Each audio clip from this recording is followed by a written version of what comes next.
बिस्मिल्लाहिर्रहमानिर्रहीम नहमदुहु व नुसल्ली अला रसूलिहिल करीम अम्मा बाद।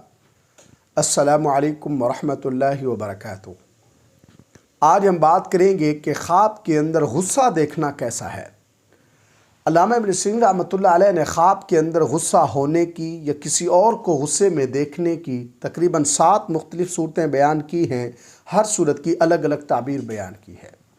मसलन ख्वाब में गुस्सा करना, ख्वाब में किसी और को गुस्से में देखना, ख्वाब में गुस्सा पी जाना, ख्वाब में लोगों पर गुस्सा करना और ख्वाब में अपनों पर गुस्सा करना वगैरह। अगर आप भी इन सूरतों में से किसी सूरत की या इनके साथ मिलती जुलती किसी और सूरत की ताबीर जानना चाहते हैं तो इस वीडियो को आखिर तक ज़रूर देखें।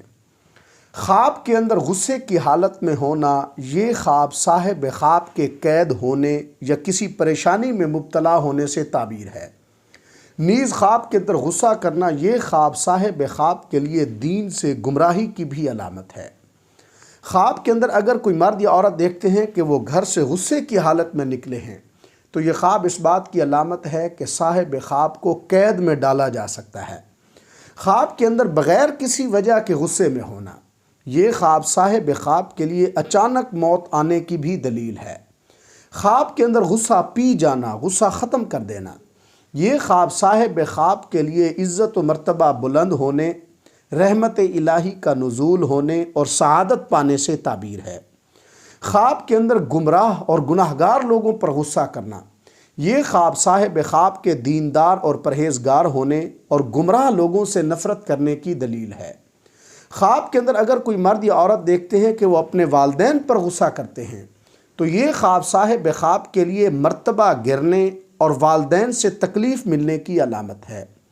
ख्वाब के अंदर अगर कोई मर्द या औरत देखते हैं कि उन्हें जिनसे मोहब्बत है, जिनके साथ ताल्लुक़ है, वो उसके साथ या उसे अपने साथ गुस्से में देखते हैं तो ये ख्वाब साहिब ख्वाब का उस शख्स के साथ जिसके साथ वो गुस्से में होता है या वो उसके साथ गुस्सा करता है, उसके साथ अच्छे ताल्लुकात और मोहब्बत की दलील है। अल्लाह तबारक व तआला से दुआ है कि हमारे लिए हमारे ख्वाबों को बाइस रहमत और बरकत बनाएं। अस्सलामु अलैकुम व रहमतुल्लाहि व बरकातुहू।